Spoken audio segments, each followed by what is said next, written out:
Right. Good evening, ladies and gentlemen. I would like to welcome all members of the public, councillors, parish representatives and officers to the Planning Committee. This meeting is being streamed live and it is capable of repeated viewing. If you're seated in the public area of the council chamber, it is likely that your image will be captured by the recording cameras and result in your image becoming part of the broadcast. This may infringe your human rights, and if you wish to avoid this, you should leave the public seating area of the council chamber and move to the upper public gallery. Could I ask everyone to note the fire safety instruction on hearing the alarm? You should leave the building by the nearest marked exit and congregate at the assembly point in the car park. Also, please switch all electronic devices being used to silent. My name is Councillor Philip Minor and I am the Chair. On my left is the Vice Chair, Councillor Martin Cuthbert. Co-opted parish councillors are situated along the second row of benches.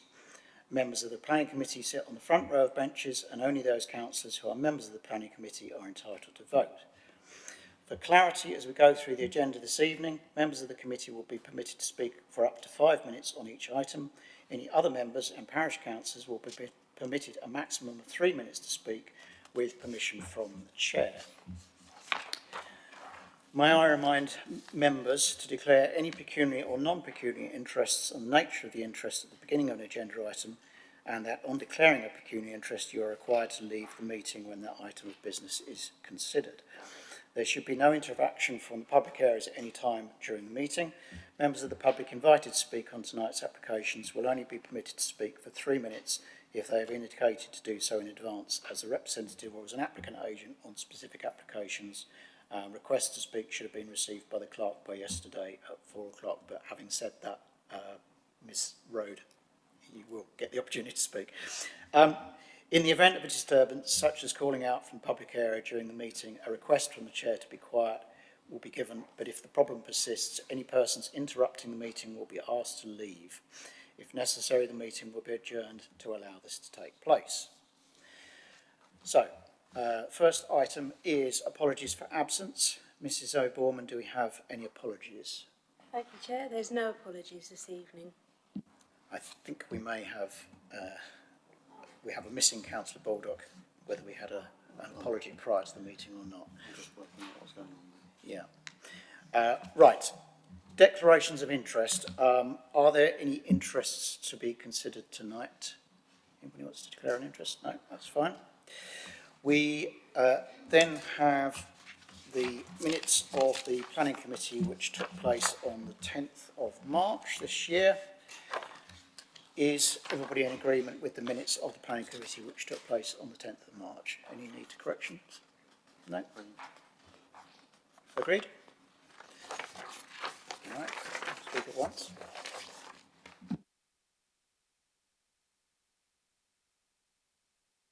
Yep. Right, with regards to the third application, it's the council's own application. So you'll just declare a general interest because it is a council-owned application. Thank you. Yeah, okay, thanks for that. Right, I have signed the minutes and they're there. Okay.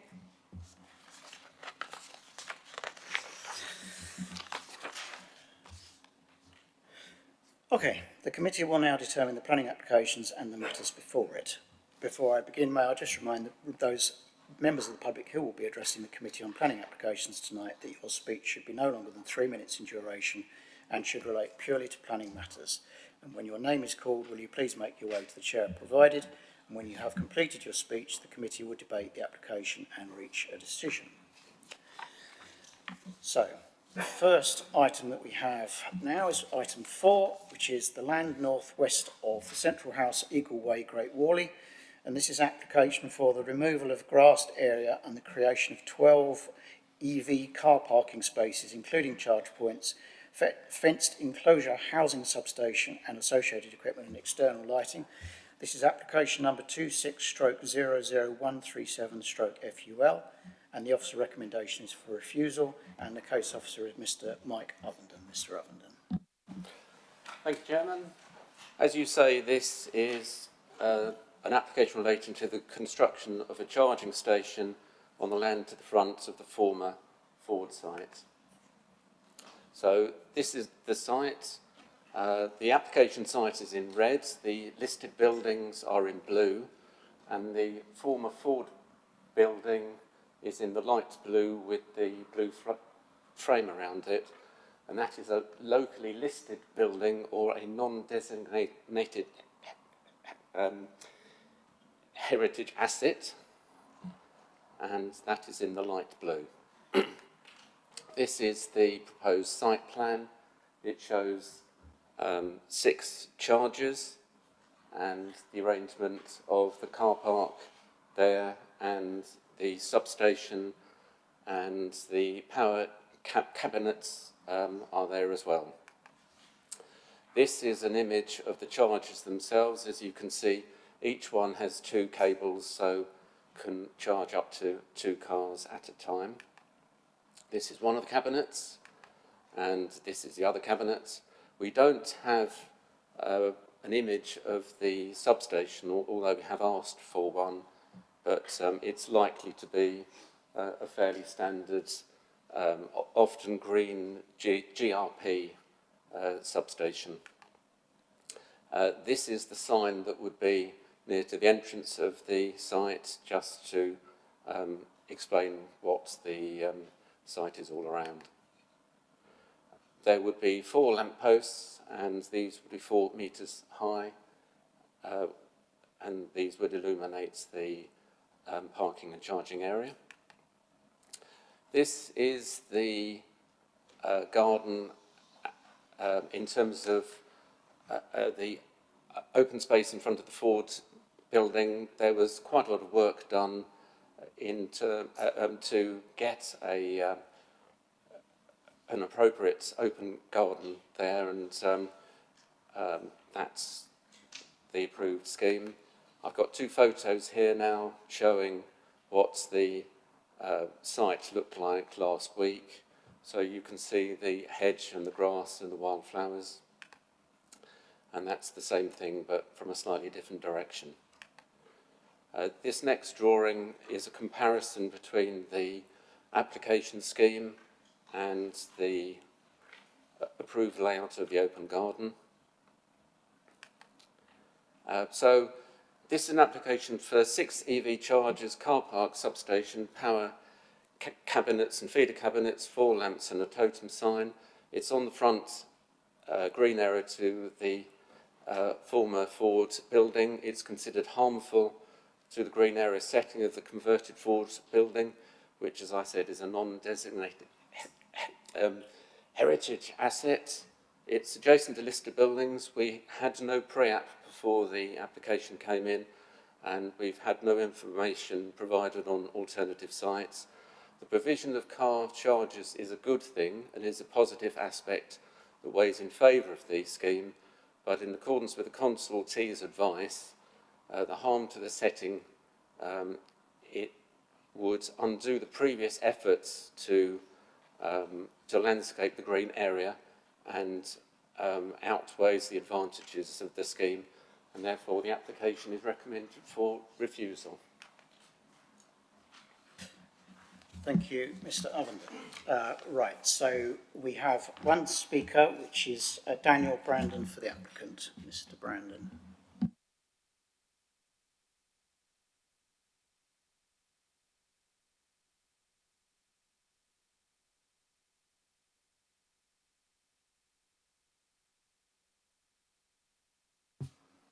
Is that the right one? Yeah, brilliant. Good evening, Chair and members of the committee. My name is Daniel Brandon, and I'm the agent for this application, which seeks permission for 12 EV charging spaces at Whalley HQ, Eagle Way. I would like to address 3 key points this evening: location and design. The charging area has been carefully positioned in the northwest corner of the site, at the junction of Clive Road and Eagle Way. The location was not chosen randomly. The mains electric cable required to serve the chargers runs directly beneath the street at this point. Relocating the facility anywhere else on the site would result in significantly greater disruption and cost. Access is taken from the existing internal road, requiring no new highway works. I'd just like to point out as well that the area that we've chosen is next to an already existing parking area. Support and amenity.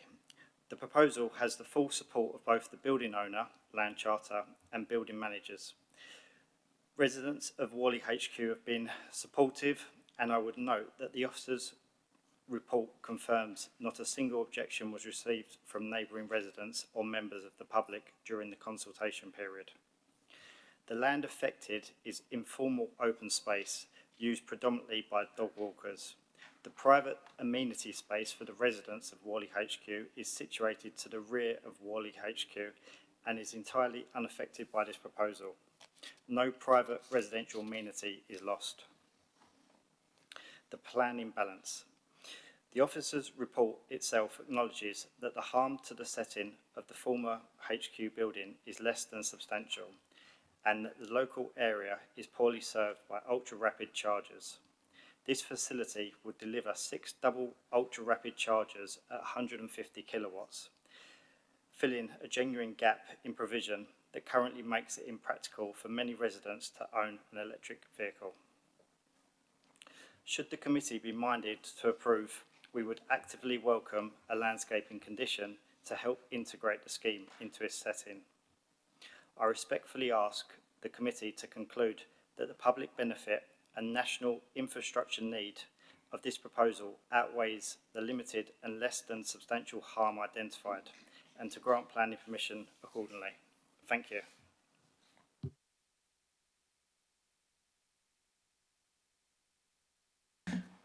Right, so we have Councillor Jay LaPlane here, who was the person who referred the application. So, Councillor LaPlane. Thank you, Chair. Good evening, committee. I'm here this evening to speak in support of this application to create a 12-space EV charging facility that would help address a clear deficiency for both Whalley HQ and the wider Whalley area. Whilst I appreciate the officer's position as set out in the application report, I feel that the reasons in support of refusal are somewhat subjective and worthy of further reassessment. In relation to the stated impact on amenity, whilst the development will reduce the amount of available open space, there remains a significant amount of open space accessible to Whalley HQ residents within the site. In addition, the location benefits from close proximity to surrounding woodland and Whalley playing fields, which provide further recreational opportunity. Regarding the potential impact on heritage assets, I do not believe that siting an EV charging points will have a significant adverse effect on either Whalley HQ or Blenheim House.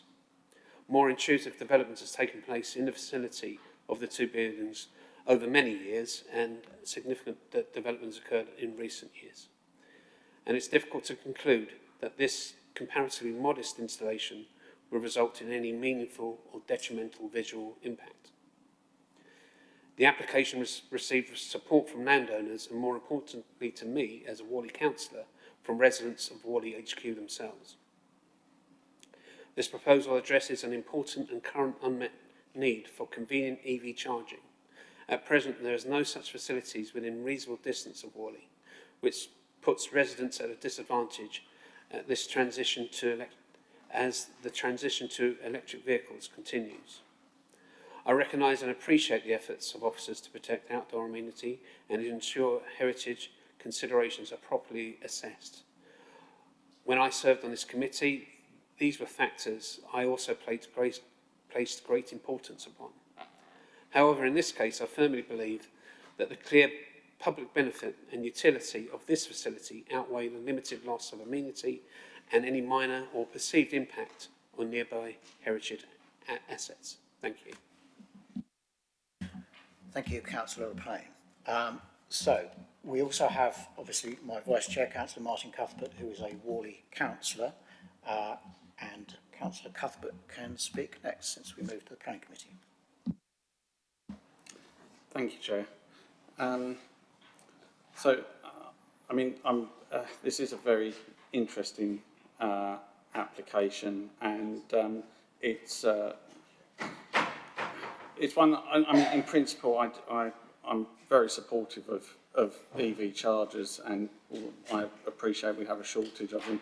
I appreciate the merits of of this application and what it could do, but I'm also concerned about the effect that it will have on the surrounding area, on the listed buildings, on the non-heritage asset, or non-designated heritage asset, I believe, sorry. This has been something that's been brought up quite a lot in the previous applications. It was part of there was some a lot of work put in to have this area developed as it is, with the sort of green space that's there, and I feel that effectively we'd just be chipping away at all of the conditions that have been put in before to allow, if we were to allow this to go ahead. I personally am not in favour of this, although as I say, I really would like to see EV charging points, but I think it can go somewhere else. I mean, it has effectively been acknowledged that there is a cost associated with it, but the cost is not something that we need to worry about. It's down to the applicant, the landowner, and everyone like that to determine whether it's viable or not. And we haven't got any of this information in this report or in the information that's been provided to us. So at this point, I would love to see something come back, something that is more suitable for the area, that doesn't affect the listed buildings around it, but I can't support this. So I'm afraid I would have to move this for refusal, or support the motion for moving it for refusal. Yeah, I don't have a seconder, but I'm happy to open out to debate. Councillor Parker, you want to second that? Yep. You were down next to speak. Do you want to speak now? Thank you, Chair. Yes, it's unusual for me to come out in full support of the officers. Quite usual for me to be on the opposite side, but I'd like to the panel's attention to 6.17, and the recommendation an R1, which I think I could speak for ages, but it sets up the reasons for refusal. I'm also bothered by the fact, or two facts. One is that a lot of work's gone into maintaining the view of the full building not being obstructed by anything, and by having a nice, though it must have been difficult with such a rectangular building, but if you look at it, and it looks quite good. I don't see any reason to put anything else in the front of that building, even if it's hidden by trees and so on and so forth. The other thing I've got against the proposal is that the developer should have thought of this in the first place. It should have been something that was, taken into account. They could have put the chargers in the car park. There must be residents' car parks there, which I think to the side of the rear of the building. It would have been the proper place. Now they've sort of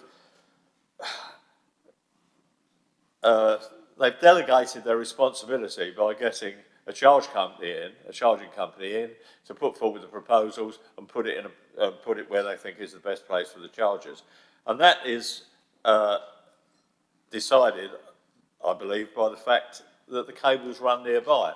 But even if the cables run nearby, they've still got to put in a substation. So the substation's got to go somewhere, so it might as well go in a car park, it might as well go somewhere else.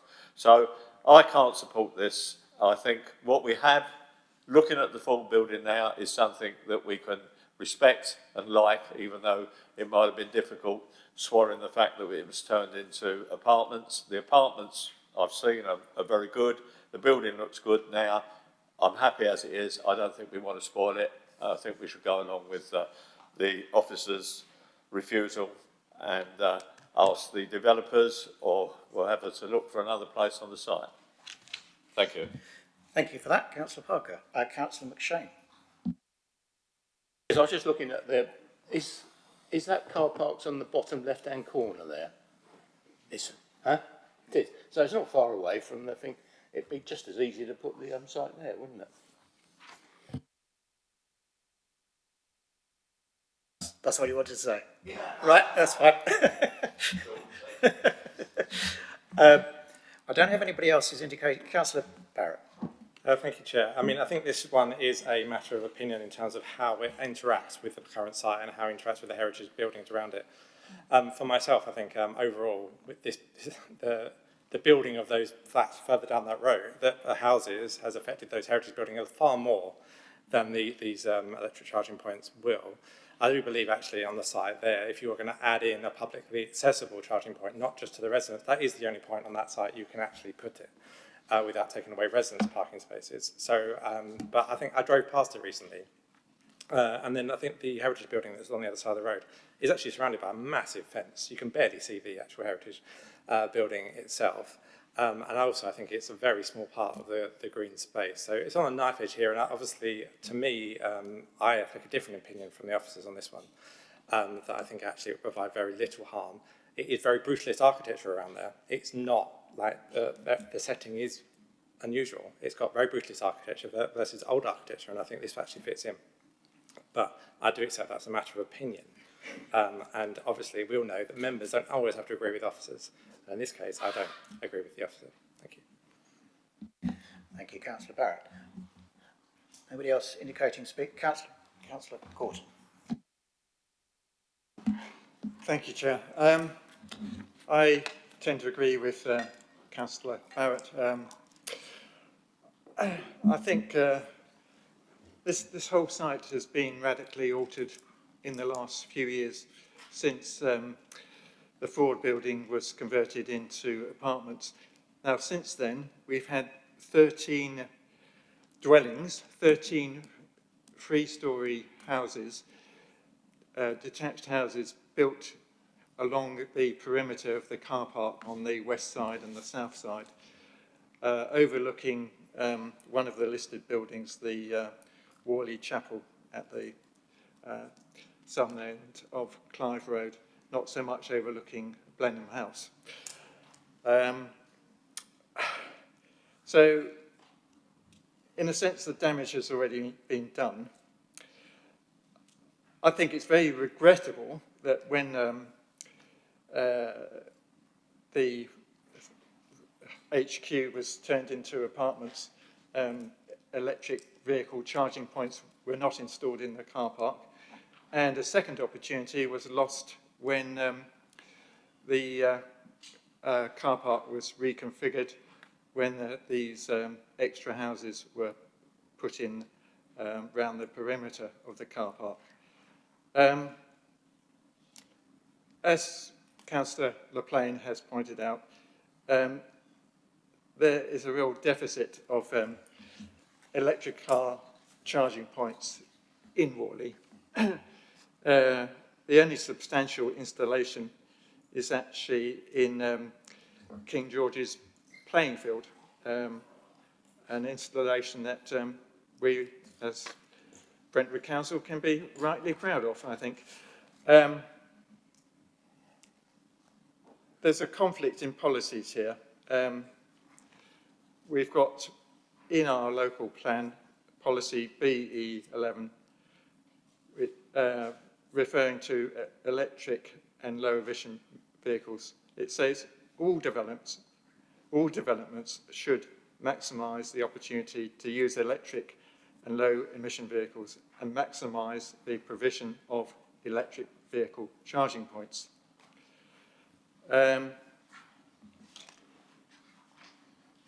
Yes, there's a conflict between B11 and B16, but the NPPF in paragraph 117E also states the need for electric vehicle charging points in development, stating applications for developments should be designed to enable charging of plug-in vehicles in safe, accessible and convenient locations. I think we now have a chance to put right the mistakes that were made with the previous developments on this site. Thank you. Thank you, Councillor Gorton. Councillor Rigby. Thank you, Chair.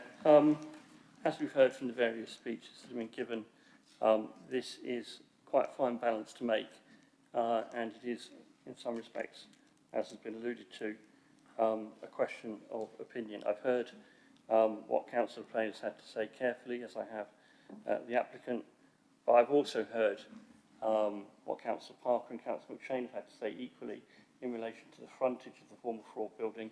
Like Councillor Dr Barrett, I've driven past this site many, many times, so I'm familiar with the area.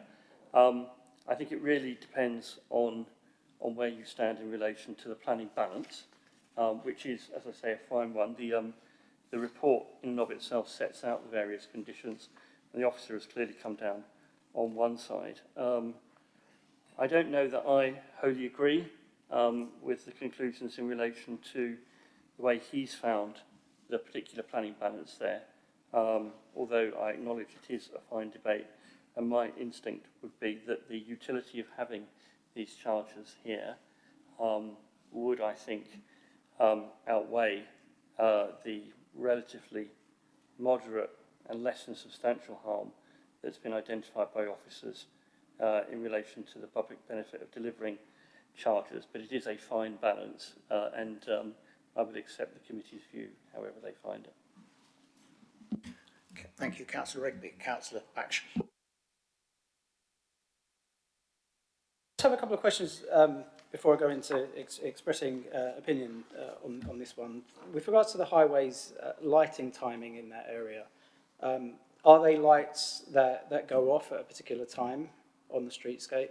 I know that there is a private car park there now with the Worley HQ building, but do you have any... and then with regard to the colour temperature of the lights on this development versus what exists in the development, the Worley HQ development, do you know what the colour... You touched on the fact that there are lights there, but do they say what colour temperature they plan for those to be? No, we've got no information other than they before four lights, but we don't know what their standards would be, and we don't have a comparison with street lights. And got it. And in terms of the timing, though, do you know in the timing? Because it is quite a... It's a country road that goes along the back there already, but even in urban areas, and street lights go off. Do you know if Brentwood turn those lights off? I don't know whether the street lights around here do switch off. Got it. So one of the things that I will say in that particular area, the residents have gone through quite a change in that, with the change from Worley HQ to residential, but also some of the other neighbouring developments around there. This strikes me as being, with it being open to the public, quite a commercial element to introduce into that area. Now, especially the size and scope. I appreciate the comments with it being brutalist architecture around there, especially with that water tower that's there or ex-service tower that's there. But I think that the open frontage that's there on the front really does add to that area when coming down that main road, when you've got such a big development behind it. So in the absence of knowing what the colour temperatures are there, it's difficult to say what impact that would have on a night time. If it is open to the public, it's likely that people are coming in and parking their cars there whilst charging. They could be there for several hours or 45 minutes at a time at least. So I'd be interested to know what mitigation has been made to noise with regards to that in that what is now quite a residential area compared to prior years. So I would be minded to not support this application on the basis of not knowing what impact it would have on a noise basis, and also aesthetically at night time with the colour temperatures of the lights and the light pollution that might follow from that in the residential area. That's it. Thank you. Thank you, Councillor Baksh. Councillor Patel. Thank you, Chair. I actually agree with Councillor Kathabhat and Councillor Parker's views on this one. When the Worley HQ has been redeveloped, why this not has been integrated at that time in the existing car park or whenever they redesign the car park. Why now at the cost of a little bit of a green space they have in front of it? So that was my biggest issue, that they should have thought about this one when it's been redeveloped, and it should have been integrated into the existing car park when they have actually redesigned the whole thing. So why now when they have only a bit of a front green space, which obviously when you drive past, as other councillors have suggested, it looks beautiful. So why now at the expenses of that green space rather than integrating into the existing car park? Thank you. Thank you. Right. Yes, well, we think we've had quite a good debate on this. I mean, I personally go in favour of what the officer recommendation is saying. I think the fact that the wording that comes from our heritage officer in saying that this is the worst possible location for this is very strong wording, and I don't think an officer is going to put that kind of strong wording in if they don't mean that it's the worst possible position. I think it is clear in terms of anything, both presence and the absence of information that we have, that there are other locations on this site where EV chargers could be located. We haven't got anything in front of us that's telling us that we're in a situation where if you turn down this application, as is recommended by the officers, there won't be EV chargers. I would very much like to see EV chargers there. I actually forgot earlier on, and I apologise to him, but Councillor Worsfold, as Chair of Clean and Green, sent in, because he couldn't be here, he sent in some wording which I would have read out earlier on, and I genuinely forgot. But he was in support of the application against officer recommendation because of the provision of the EV chargers. And I think, personally, I have absolutely no problem with that. I agree with that, but I just don't think it's the right place for it. And that's what the officer's report is telling us, that it's not the right place for it. So we've got a motion to go along with the officer recommendation for refusal, which has been moved and seconded. And unless anybody else is desperately needing to speak, we will go to the vote. We'll go to the vote. Thank you, Chair. Would members please indicate for or against the motion when their name is called? Councillor Minot. For. Councillor M. Cuthbert. For. Councillor Bash. For. Councillor Tim Barrett. Against. Councillor Gorton. Against. Councillor McShane. For. Councillor Parker. For. Councillor Patel. For. Councillor Rigby. Yes. Councillor Thompson. For. Thank you. That's 7 for and 3 against, so the motion is carried. Thank you. Thank you for that. Right, that has decided that item. So anybody who is here for that item can leave before we get into the fun of the next items.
I just introduced the item. I can't tell from Brooke's face whether she's ready. This is item 5, and this is for various roads, including Greenway, Harrington Grove, Hillwood Grove, Roundwood Avenue, Brockley Grove, Heronway, Spurgate, Bridgeway, Luppet Close, Bowhay, Willow Close, Hillwood Close, Mount Avenue, on the Hutton Estate in Brentwood, Essex. And this is for an application for proposed footpaths across various of those roads, roundels, speed roundels on the roads, rumble strips, drop curbs, cropped sets, and to include some existing footpaths to be widening, and proposed road layout changes to Roundwood Avenue and Brockley Grove. And this is application number 25/01435/FUL, and the recommendation is for approval. The case officer is Miss Brooke Pride. Whether we've got to the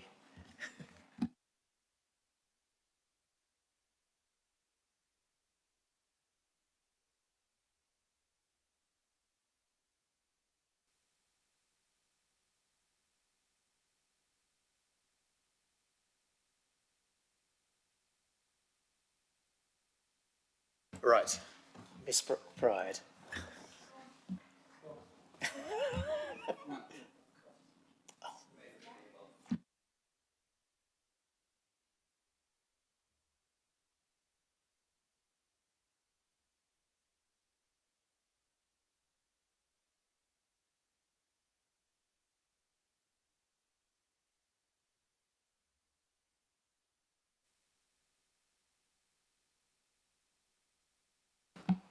Thank you, Chair. This application has been referred to Planning Committee for the reasons that the application has not been consulted with many households on Hutton Mount.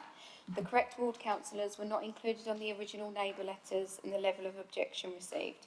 The proposal is to carry out works to the highway, including footpaths, dropped curbs, roundels, rumble strips, crop sets, alterations to the existing footpaths, and road layout throughout the Hutton Mount estate. There are 11 different areas throughout the estate where the works are proposed, as shown on the map.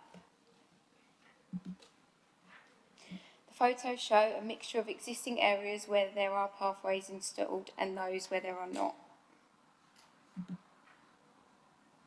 Although there are some areas that provide spaces for pedestrians to walk on, the grass verges at the front of properties. If you are a wheelchair user pushing a wheelchair or with children and pushchairs, you would be required to walk in the road.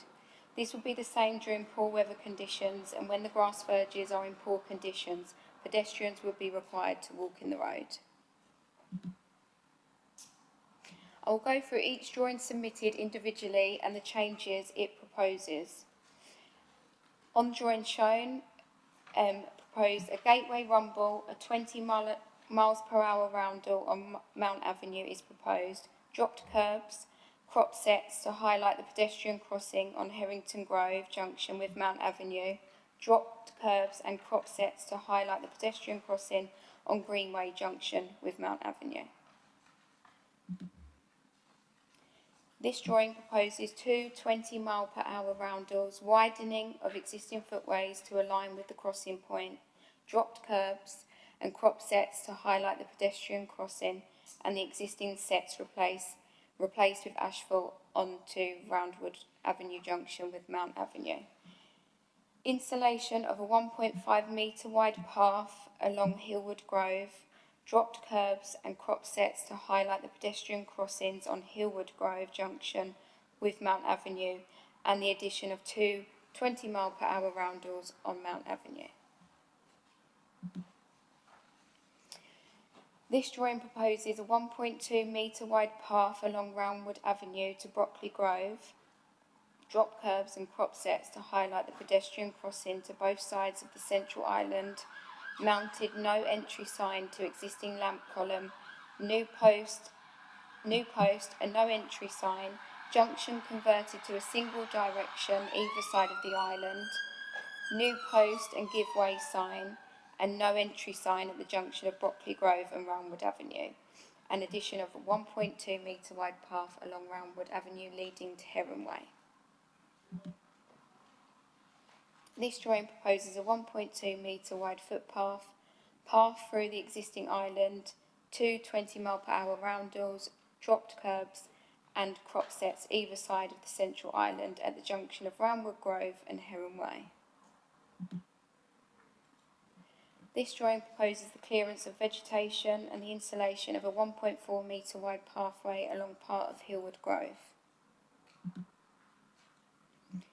This drawing proposes a 1 20-mile-per-hour roundel, existing verge paved, relocation of white fence and speed limit signs, addition of pathways both 1.2 metres wide and 1.5 metres wide along Spurgate. This drawing proposes a 1.2 metre wide footpath and 2 20-mile-per-hour roundels along Spurgate. This drawing proposes 2 20-mile-per-hour roundels and crop sets on Ridgeway, crop sets onto Heron Way, 1.2 metre wide footpaths along the junction of Heron Way, Spurgate and Ridgeway, dropped curbs and crop sets for crossings on Heron Way and Spurgate. And lastly, this drawing proposes a 20-mile-per-hour roundel on Ridgeway and crop sets on Hillwood Grove, an addition of crop sets and 1 20-mile-per-hour roundel near the junction of Ridgeway and Hanging Hill Lane. 2 letters of support and 6 neighbour objections were received. Weight was given to some harm identified to the character and appearance of the area through the introduction of urban features. However, on balance, the scheme will provide benefits to the walkability of the estate and the connectivity to the wider areas. The development would not result in harm to the amenity of neighbours or the existing trees and landscaping, subject to condition, and is therefore recommended for approval. Thank you, Chair. Thank you, Ms Pride. Right, so we have 3 people who want to speak. The first person is Julia Costin, who is an objector.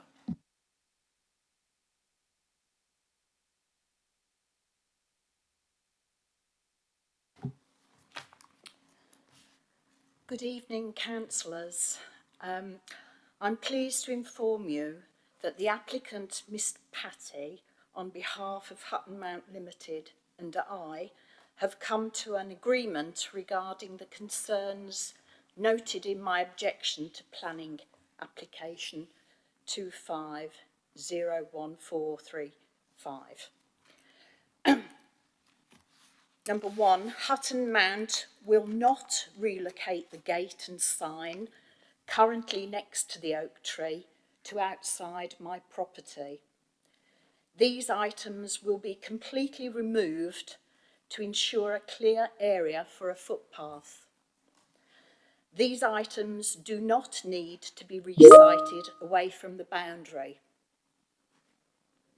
Number 2, the applicant has agreed to adhere to the arborist's report and recommendation for the installation of a footpath around the protected root area of the oak tree.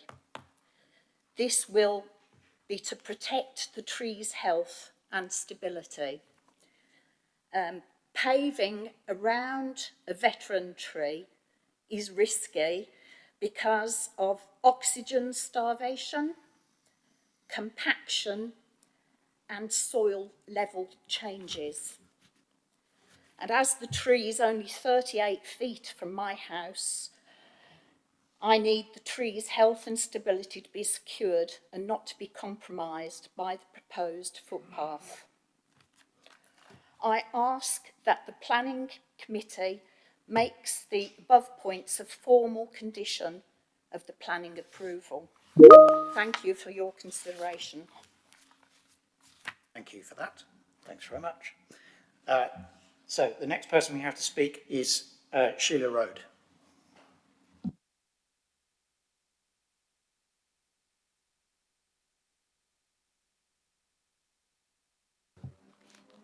Thank you, Chair. Good evening, councillors. On behalf of Hutton Mount Association, we've gathered some, if you call them, vibes within the group. And as I mentioned in the objection, in principle, we haven't got objections against the pavement. However, there is a belief that in terms of the road marking, they won't be effective. shown earlier as well on the screens, and also the speed measures are not going far enough. The speed that is on 3 main roads, so Mount Avenue, Ridgeway and Heron Way, is probably in excess of 40 miles an hour. We can't let it go on. We have to protect the people who are using Hutton Mount as a cut-through in terms of walking.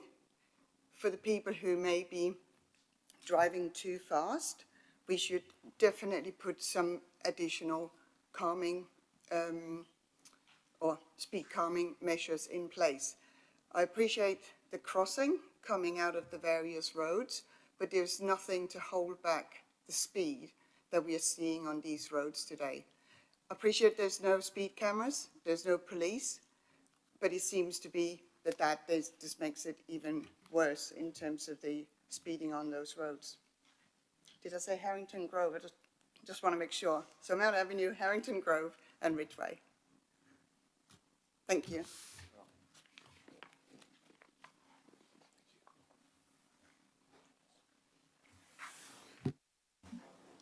Thank you. Thanks very much for that. Right, so we have 2 ward councillors here. Who wants to go first? Yep, Councillor Quirk. Oh, so, I do apologise. I do apologise. I'm not trying to cut you out. Mr. Patty, yes. Thank you. Yes, I'm the surveyor looking after Hutton Mount, particularly health and safety.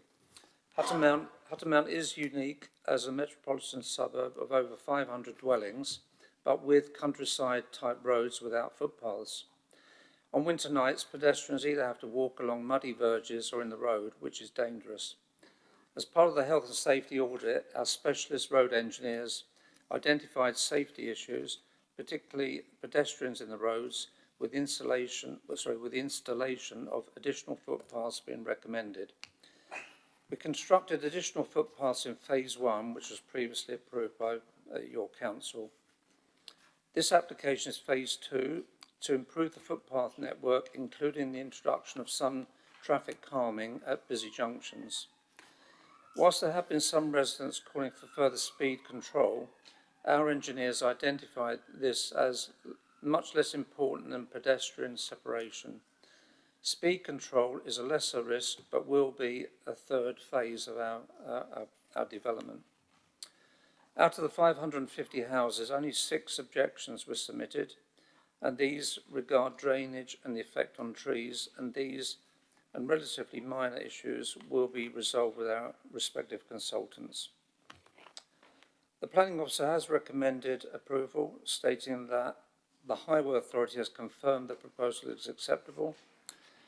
With an arboricultural method statement, the impact on trees would be minimised. The local planning authority has fulfilled their statutory obligation in accordance with the Town and Country Planning Order 2015. And lastly, perhaps more importantly, weight is afforded to the clear public benefits of the proposal, particularly in terms of improving pedestrian safety, reducing conflict between vehicles and pedestrians. The existing situation thereby pedestrians are frequently required to walk within carriageway represents an unsafe environment. The proposal provides a proportionate and justified response to this issue. We would request that your committee would recommend approval for this to provide a safe environment for the pedestrians. Thank you very much for listening. Thank you for that, Mr. Patty. And just before you disappear, obviously, Mrs. Costin, however you pronounce it, has said that there's now agreements between yourselves and her in terms of the things that she specifically mentioned. Just assuming that that is the case? Yes, that is the case. I've met Mrs. Costain and I've consulted with the directors of Hutton Mount Limited. We've all agreed with what she's suggesting. We're there really to look after the residents as well, so we're quite happy to do that. Right, many thanks. Yeah, thank you. Now we will go to the ward councillors. I will go to Councillor Quirk because he referred it, and then I'll come to Councillor Hurst. Councillor Quirk. Thanks, Chairman. Yes, not a member of your committee. Yeah, thank you for letting me speak first, as I referred this a few weeks ago. Can I just clarify, though, that with regard to the suggestion there, the wishes of Mrs. Costin in terms of the alterations, that actually will be conditioned. Now, I know I can't move that because I'm not on the committee, but one of my colleagues perhaps could actually move that so that that is not just an informal agreement between Hutton Mount Limited, but it's a specific condition that therefore becomes part of any approval if indeed this is to be approved. So that's a kind of question, a request really. I guess I don't know if that's got to be moved, so I don't want to complicate things, Chairman, but I just want to make sure that this is adequate and robust in terms of that agreement that sits between Hutton Mount Limited and Mr. and Mrs. Costin. We would need to receive the amended drawing before we issue any decision. We couldn't deal with it by condition. So it could be done, we could, on the understanding that that will happen, but the detail of what's being proposed will come after the meeting, as long as that's... Yeah, okay.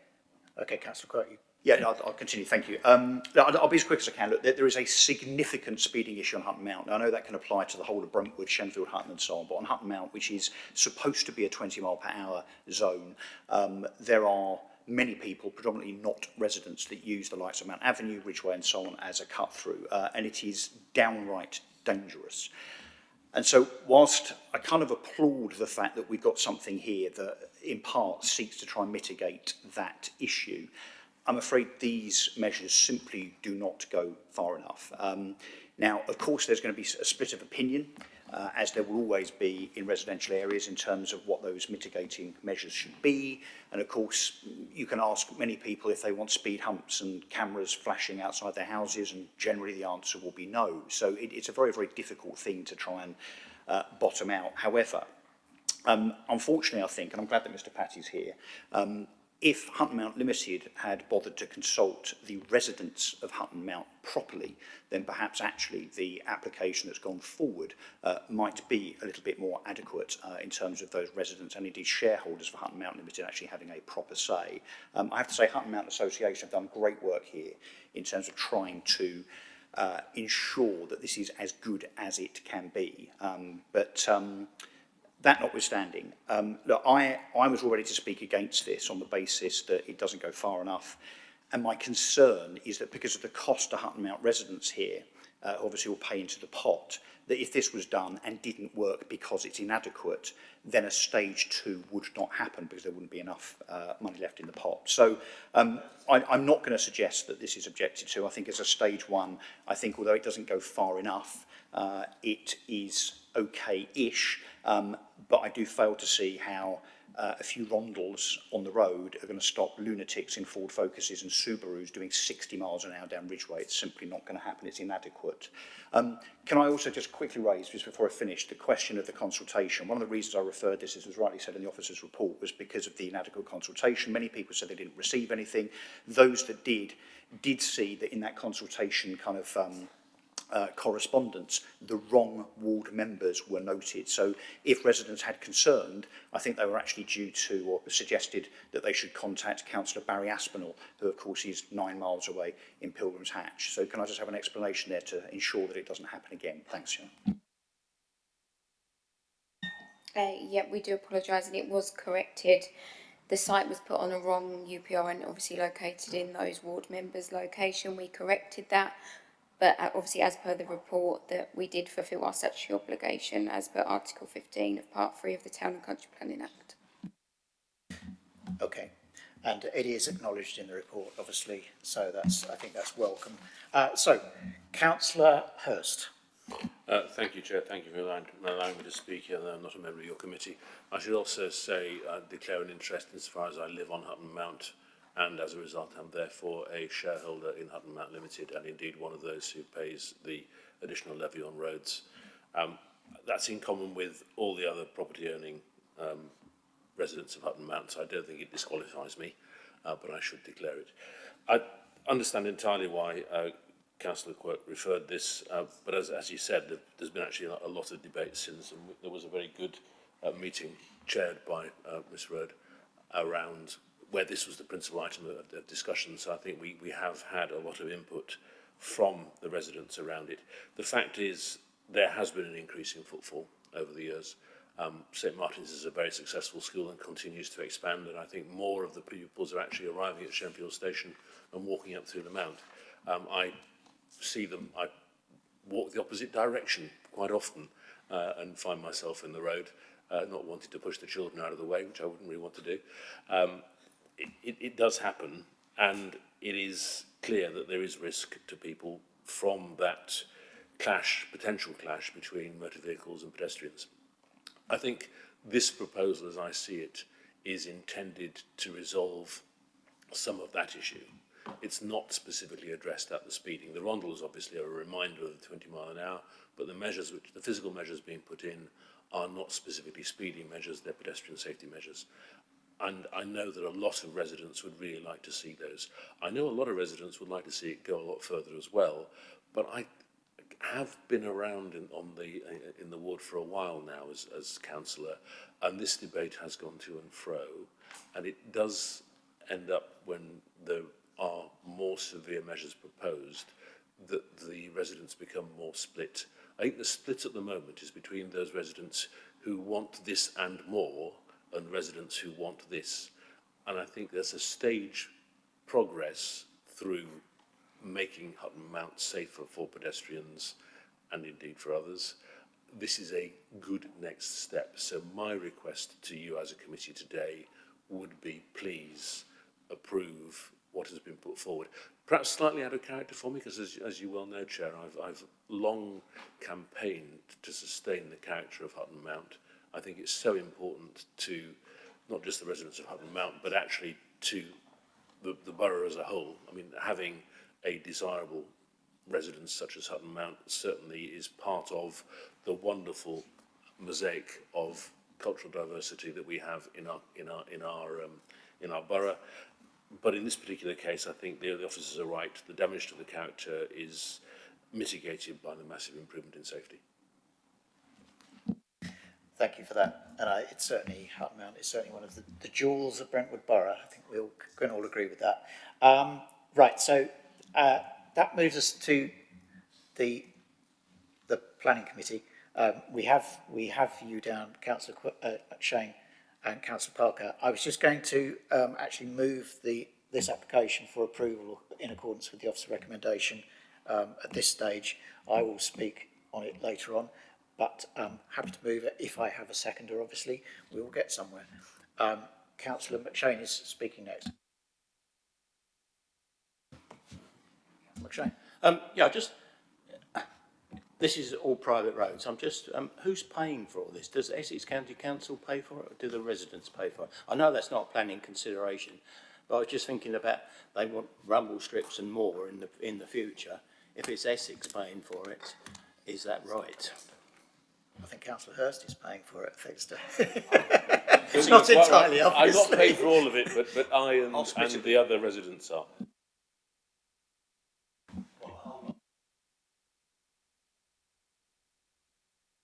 Was there anything else, Councillor McShane? Yes.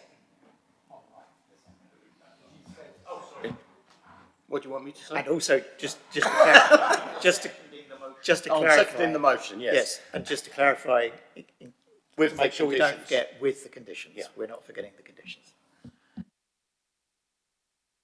Councillor Parker. Yes, thank you, Chair. It does seem a shame that that Hutton Mount's got to move into more of a modern, shall we say, proposals to put in piles and so on and so forth. It's got an intrinsic way about it that is different, and it's sad that we've got to start putting in, they've got to start putting in tarmac and so forth to make it, to alter it, because it has a specific appeal. But, you know, if that's what the residents want, that's where we'll have to go. I've only got one question, and I've found this a problem throughout the borough, and other boroughs come to that. It does say on page 21, 4.3, one of the residents talked about speed bumps, and the officers say the proposal does not include the provision of speed bumps, which is quite right. It says rumble strips. Now, am I to understand that the rumble strips are going to be a thicker line of tarmac, perhaps, you know, a few feet apart for over a distance? Is that what the rumble strips refer to?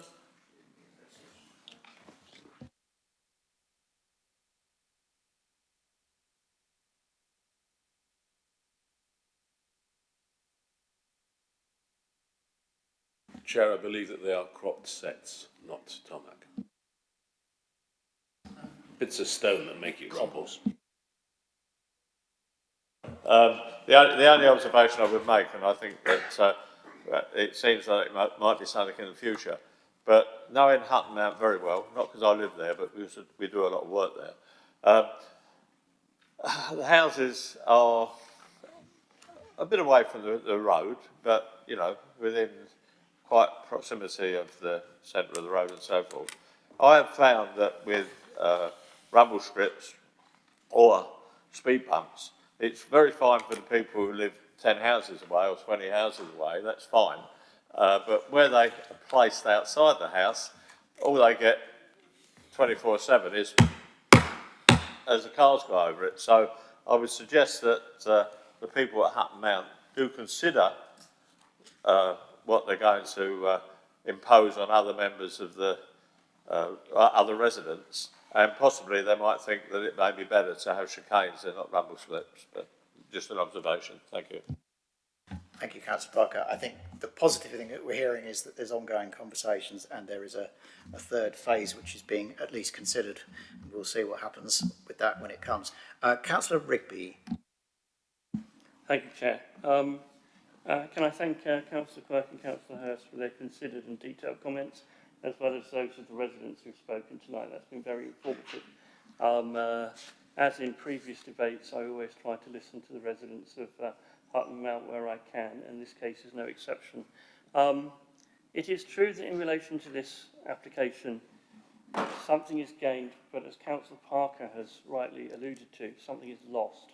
There is an urbanising effect here, and the changes to the verges, some of which are extremely well maintained by the residents and the association alike, with lovely white painted stones regularly set apart, that potentially would be lost. And I think that does weigh on me, because although it says in the conclusion that there's a partial loss of grass birches, how partial is partial? It will be a permanent change to the character and nature of the estate, and that will be in some sense a shame. Now, the officer has given that due weight, and it's been referred to in the debate so far. Although the harm is considered to be limited and localised, I do wonder how that will actually look in practice, such that the distinction between, say, a Bursey's Way and a Ridgeway may slightly be lost in this. Against that, as the ward councillor for Hutton East, which is adjacent to Hutton South, which has St Martin's in the ward, I am acutely conscious, as indeed Councillor Hurst is, of the many, many pupils who go to and from St Martin's to the Mount. Now, your average teenager is not always wholly disciplined about where he or she locates themselves on a road or on a pavement, but at least having a pavement puts them on the straight and narrow, as I would hope to say, and there will be benefits in making sure that flow is better organised. I'm also conscious, given the somewhat erratic nature of the British weather, especially in autumn and winter, that sometimes the grass birches have suffered by virtue of many teenagers going across it. Sorry. She's not supposed to be on this, please. Come on. In your own time, Councillor.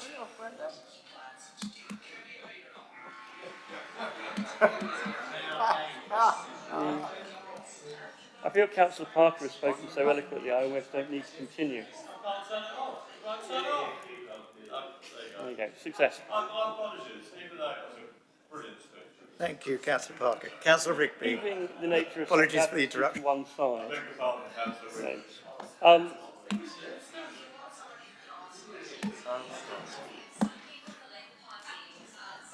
volume button, maybe? Can you?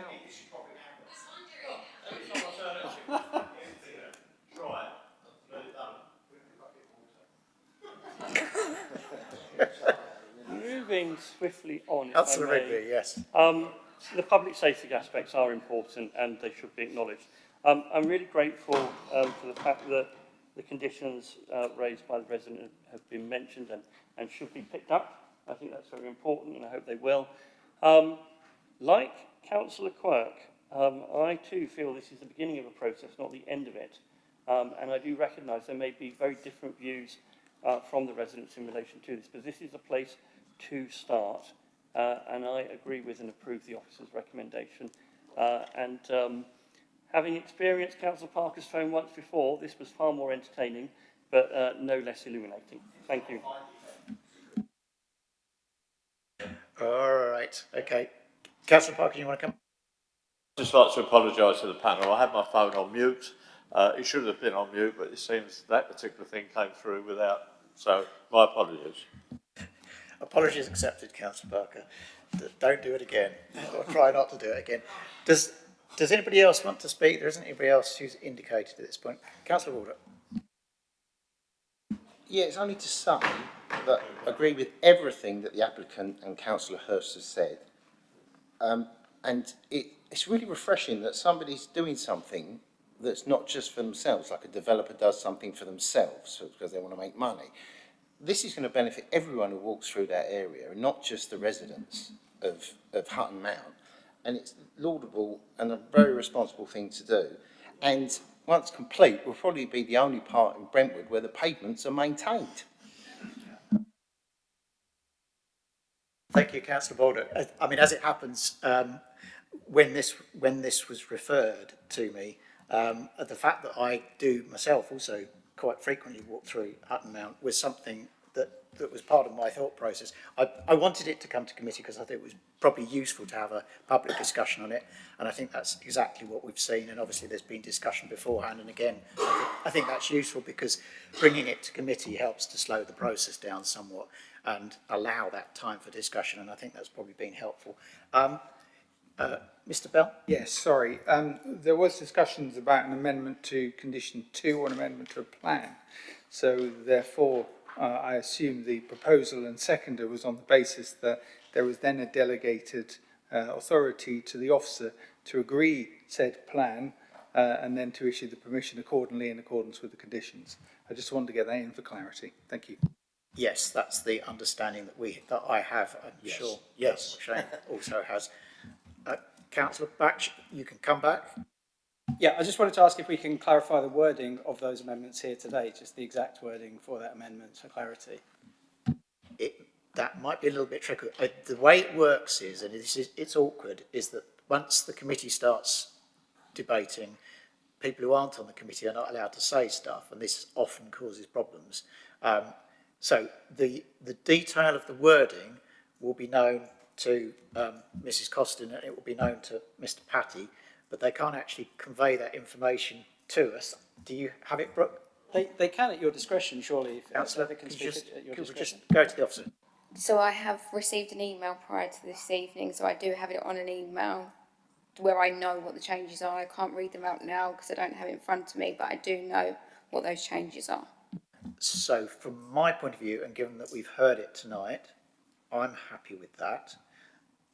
We do obviously occasionally have situations where the precise detail hasn't yet been sorted out.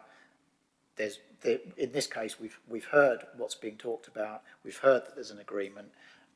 You have received an email, even if it can't be read out right now. That's okay for me. Is it okay for you, Councillor McShane? Yes, that's fine. Obviously, for other councillors, you have to decide whether that's okay for you as well. We don't have anybody else who's indicated to speak at this point. As I say, I thought it was worth bringing it to committee. I'm happy with the officer recommendation, and I think we've had a good discussion of it. So I think we will go to the vote in that case on the motion which has been moved and seconded. Would members please indicate for or against the motion when their name is called? Councillor Minot. For. Councillor M. Cuthbert. For. Councillor Bash. For. Councillor Baldock. Councillor Dr Tim Barrett. Councillor Gorton.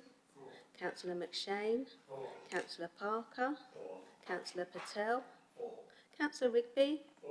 And Councillor Thompson. Thank you. The motion to approve is carried unanimously. Unanimous, which is always good. Right, that is that item concluded. So anybody who's here just for that item, I'll give you a few moments to leave and we'll get on to our last item.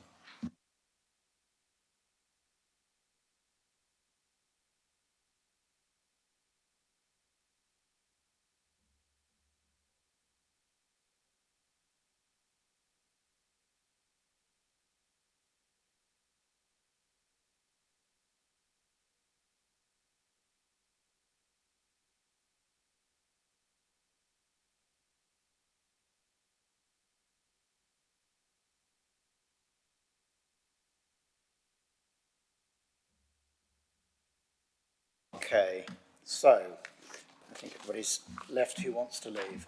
So we now come on to item 6, which is for the garages at Willingale Close in Hutton. And this is for a variation of condition 2 of the approved plans of the approved application 21/02117/FUL for the demolition of the existing garages and the construction of three bedroom houses with associated with landscaping and parking to allow for materials changes to the proposed development. This is application number 25/01360/FUL, and the officer's recommendation is for approval, and the case officer is once again Ms Brooke Pride. Thank you, Chair. This is a council-owned site, which is why the application is being determined by the Planning Committee. Planning permission was granted for the demolition of the garages and construction of a terrace of 3 dwellings on the 24th of February 2022. In 2024 and 2025, the pre-commencement conditions were approved and the development commenced in early February 2025. The garages have been demolished and groundworks begun in February 2025. The elevations on the left-hand side show the hanging tiles that were approved of the front and rear originally approved elevations, and on the right-hand side this shows the proposed elevations front and rear with render. The side elevations are not shown on these slides but are also proposed to change at first floor level from hanging tiles to render. The materials proposed are set out in the report at paragraph 6.3, and condition 9 lists the materials rather than requesting further details to be submitted. Amendments have also been made to the report. Informative 5, set out within section 7 of the report. For clarity, the policies have been updated as per the current local plan. The proposed changes are therefore supported and recommended for approval, subject to conditions. Thank you, Chair. Thank you, Ms Pride. Right, so we don't, that I'm aware of, have anybody down to speak. This is obviously people on the committee will have the opportunity to speak prior to the committee speaking. We don't have anybody indicating to speak. According to this, and I'm slightly uncertain given what happened with the previous item, the ward councillors include Councillor Rigby. Councillor Rigby is obviously on the committee. We don't have any of the other two ward councillors here, so I will go to Councillor Rigby and we'll start the committee discussion. Thank you, Chair. I approve of the officer's recommendation. It's a very modest change, but a sensible one. It's undertaken for the reasons that are suggested in the report. I have spoken to Councillor Chinnery, who indicates his approval with potential change, Councillor Godfrey is currently absent from the council on holiday, otherwise I would have spoken to him as well. But from both Councillor Chinnery and my perspective, we're happy with this and happy to agree with the officer's recommendation. And would you like to move it for approval? Move for approval. Right, you want to move it for approval? I'm happy to second that. So, Councillor McShane, you want to speak? I just want, these are council houses. These will be owned by the council when they're finished with it. I know that's not planning consideration, but I just wanted to clarify that. yes. They're not going to be sold privately, they will be owned by the council. Does anybody else have anything they want to say? Anybody indicating speak? No. I think this is one of the most straightforward ones that we've ever had in front of us, the change of render. I think that's probably all the discussion that we need to have of it. It's been moved for approval by Councillor Rigby. I have seconded the motion for approval, and we will go to the vote on the moved and seconded motion. Would members please indicate for or against the motion when their name is called? Councillor Minot. For. Councillor Cuthbert. For. Councillor Bash. For. Councillor Baldock. Councillor Dr Tim Barrett. For. Councillor Gorton. For. Councillor McShane. For. Councillor Parker. For. Councillor Patel. For. Councillor Rigby. For. And Councillor Thompson. For. Thank you. The motion to approve is carried. Thank you. Unanimously. Another unanimous motion. Well, it's a nice, comparatively easy way to start the year of planning committees. They won't all be as easy as this, but many thanks for everybody's attendance tonight. That concludes the meeting. Thank you.